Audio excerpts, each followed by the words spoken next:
They laughed when I bled. Not a scream, not a flicker of worry, just that soft, practiced chuckle my mother used when she thought I was being dramatic again. The kitchen light flickered red, spreading across the tile, and my stepbrother's shadow trembled over me. He looked almost proud. I remember whispering his name, Caleb, and realizing it didn't sound like family anymore. Somewhere between their laughter and the sound of my heartbeat, something inside me shut off. I reached for my watch, pressed a button no one in that house knew existed, and said nothing.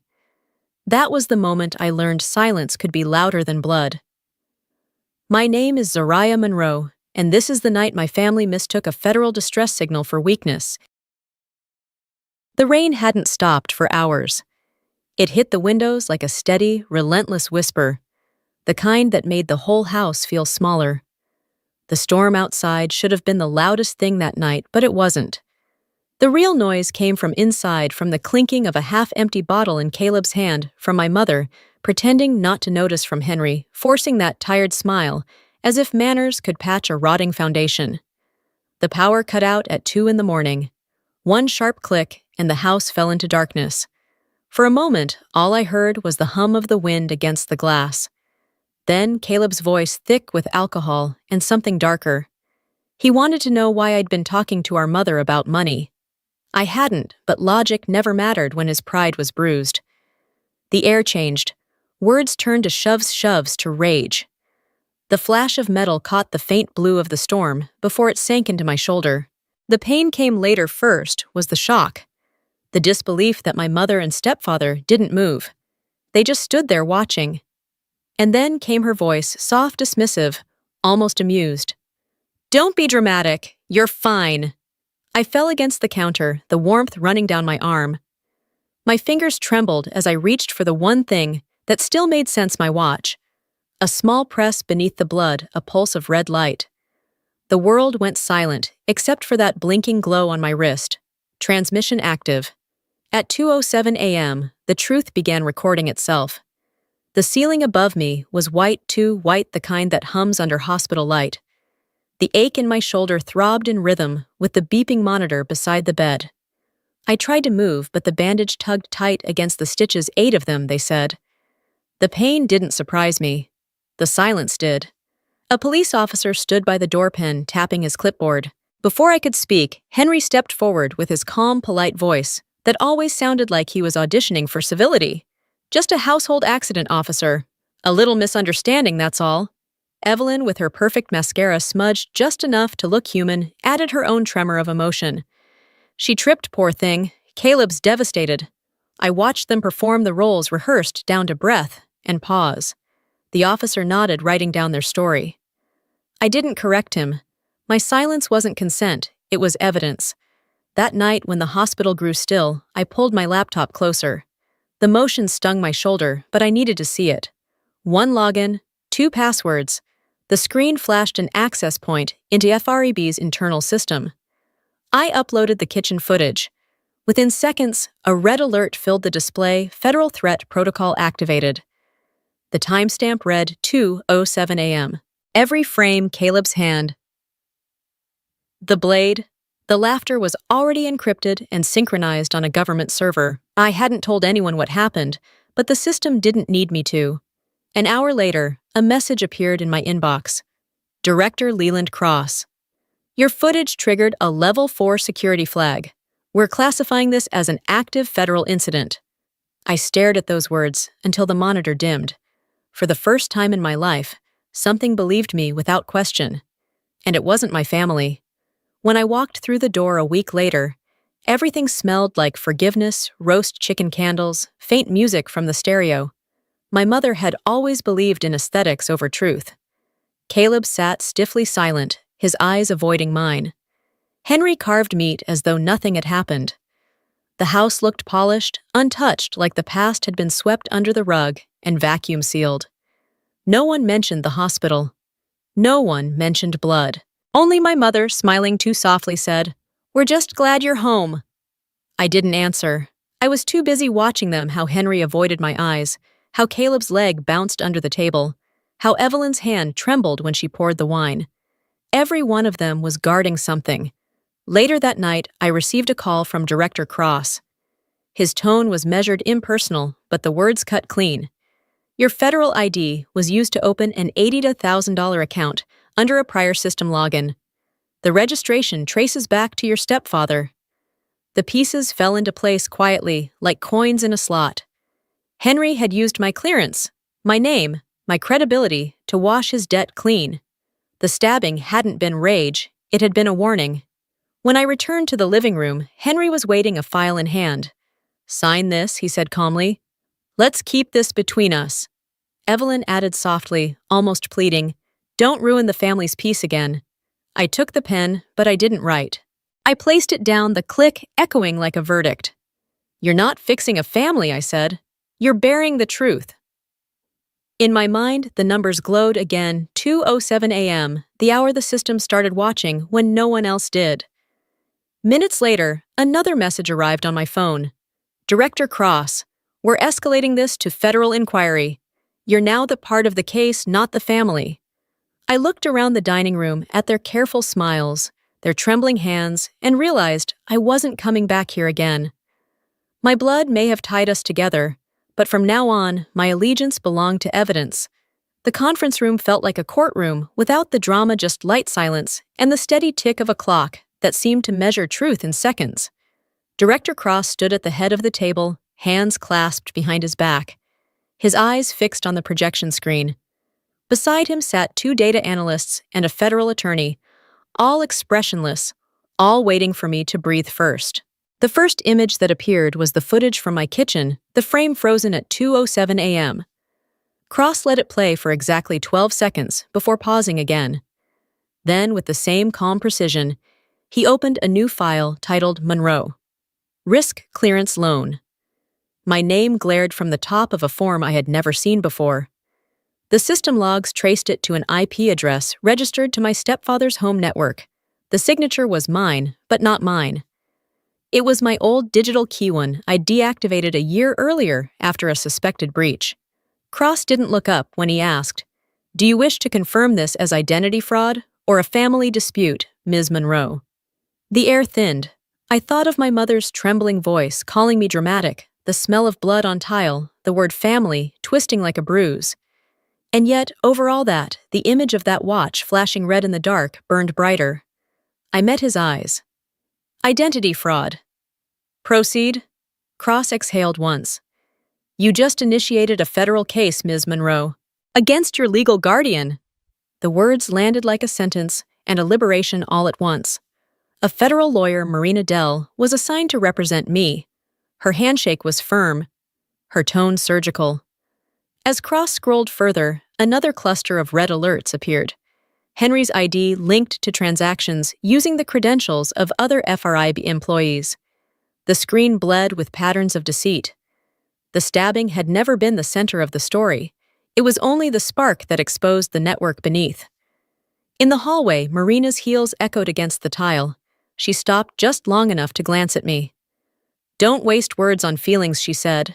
"We'll fight with data." When the elevator doors closed, I saw my reflection in the metal panel behind her. The file name glowed in my mind, Monroe Case 77, Federal Fraud and Assault Investigation. There was no turning back. It started with headlines, "Federal Analyst Accused of Mental Instability Family Seeks Mediation."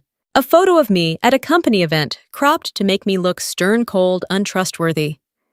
Henry had hired a publicity lawyer with a taste for cheap theatrics. He gave interviews about my fragile state of mind while Evelyn played the grieving mother on camera, her voice trembling just enough to sound believable. Caleb stood behind them, silent, wearing guilt like a prop. I didn't respond publicly. Marina and I worked in silence, collecting what couldn't be debated: handwriting comparisons, encrypted voice matches, network logs showing Henry's IP active during the forged transactions. The evidence stacked neatly, emotionless, merciless. 3 days later, a new pattern appeared in FRIB's audit. Henry had transferred every asset he owned into my mother's name right after the attack. Marina leaned back in her chair, her expression unreadable. "They're preparing to turn you into the villain of their story." The invitation came that evening, dinner at the house, a chance to talk like adults. When I arrived, the table was set too perfectly. A faint red light blinked beneath the centerpiece, a recorder. They wanted a confession. Henry smiled without warmth. Do you really want to ruin the family? Evelyn's voice trembled. You could end this if you just say it was an accident. I looked at the tiny device under the tablecloth and smiled back slow and steady. That night I sent Marina a single line. They're recording me. We'll let them. By morning, FREB had issued a lawful surveillance order. Every call, every file transfer, every whisper was now evidence. The metadata revealed Henry had sent their recordings to a media lawyer in Houston, the same contact tied to the falsified financial forms. On my laptop screen, the case file updated itself. Federal case escalated to Level 5. Public Integrity Branch. The cursor blinked, waiting. I leaned back and whispered to the glow of the monitor, almost to myself. They built their story on feelings. I built mine on evidence. Let's see which one lasts longer. 2 weeks after the headlines, I was called to the Alameda courthouse. Henry and Evelyn had filed a civil suit, defamation and invasion of privacy. Their aim was clear: bury me under paperwork before the federal trial even began. Marina leaned close, her voice low. They're clogging the system. If both cases stand, your credibility cracks first. Their evidence arrived that afternoon, an email supposedly from me threatening them. But the metadata told another story. It traced back to a Houston law firm, the same one that handled Henry's fake recordings.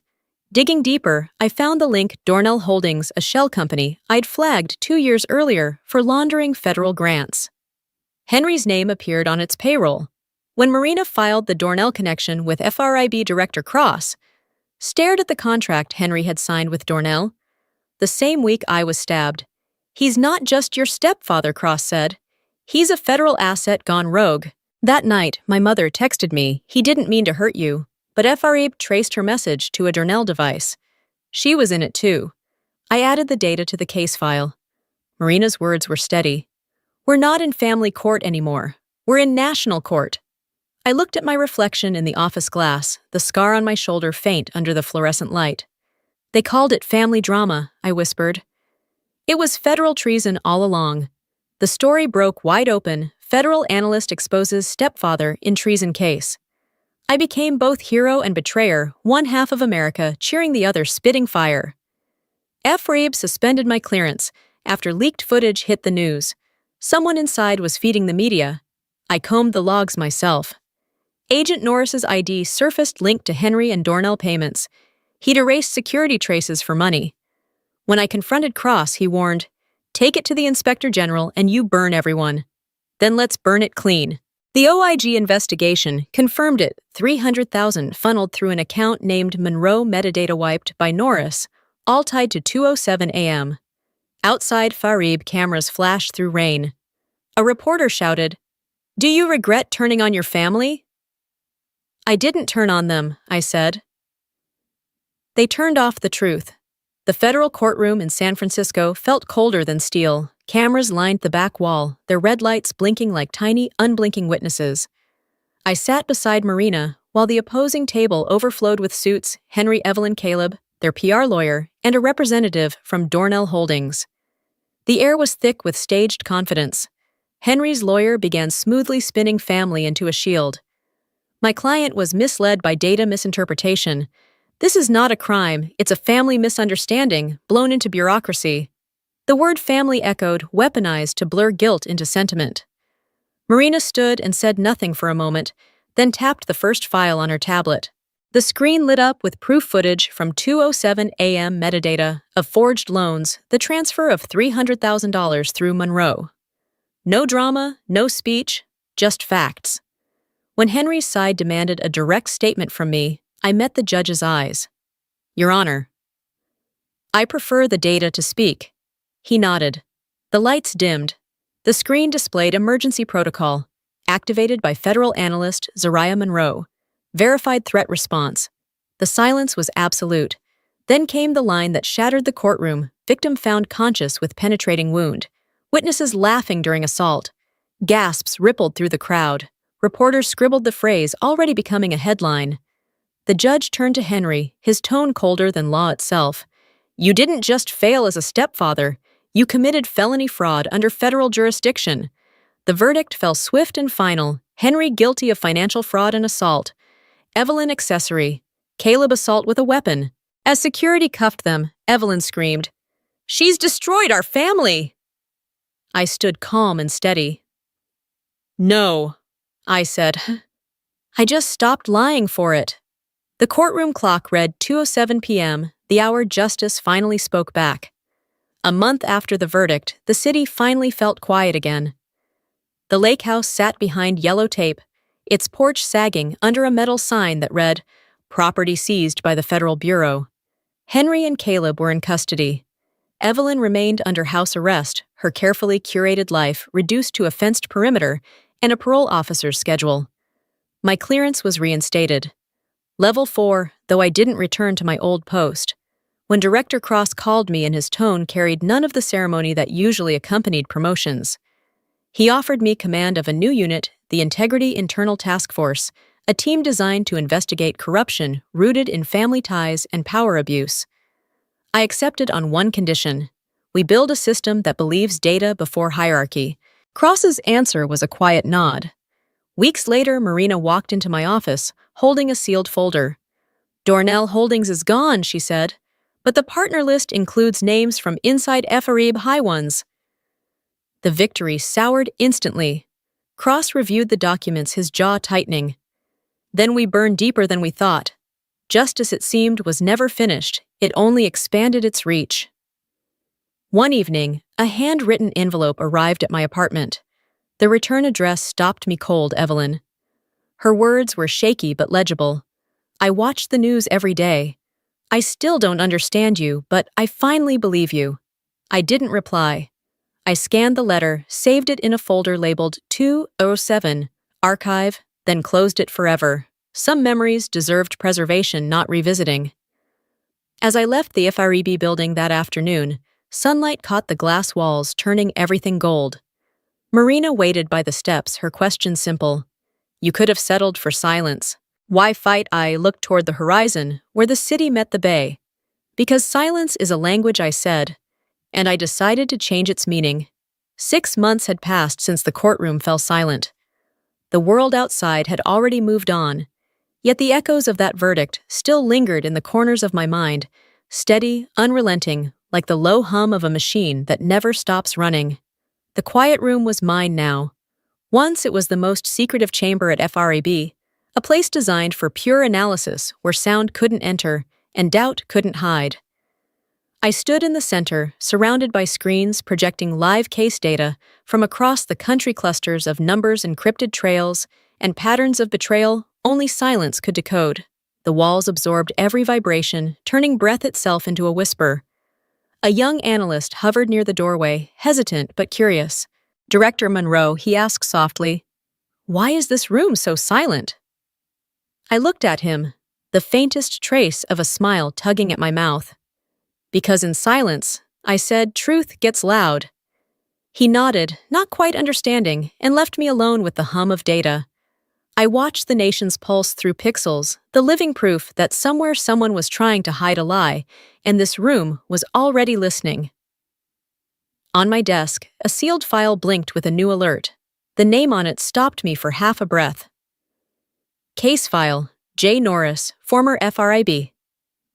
Agent, the same man who had sold our integrity for a payout. Beneath it, a small note read, "Approved for federal trial by Director Z. Monroe." I pressed my thumb to the biometric scanner. The file opened, and for the first time, I wasn't the subject of the story, I was its conclusion. The chain of betrayal that began with a wound at 2:07 a.m. had circled back into my hands. This time, no one else would decide what justice meant. Outside the glass wall, the late afternoon light washed the room in gold. I caught my reflection, older, steadier, the faint scar on my shoulder softened by time, but not erased. Justice never erases. It archives. For a long moment, I just stood there watching the lake beyond the headquarters. The surface rippled gently, mirroring a sky that had stopped burning and finally began to breathe again. In the silence, my thoughts came as a whisper, soft, resolute, unbroken. At 2 a.m., they thought I was bleeding for family. At 2:07, the system started bleeding for truth. And at last, the silence belonged to me. On my wrist, the FRAB-issued watch pulsed once, then faded to stillness. The emergency beacon, that once cried for help now marked only time, its hands moving quietly forward. The camera would linger there, on that slow, deliberate second hand, steady alive, unapologetically calm, before the frame dissolved into white.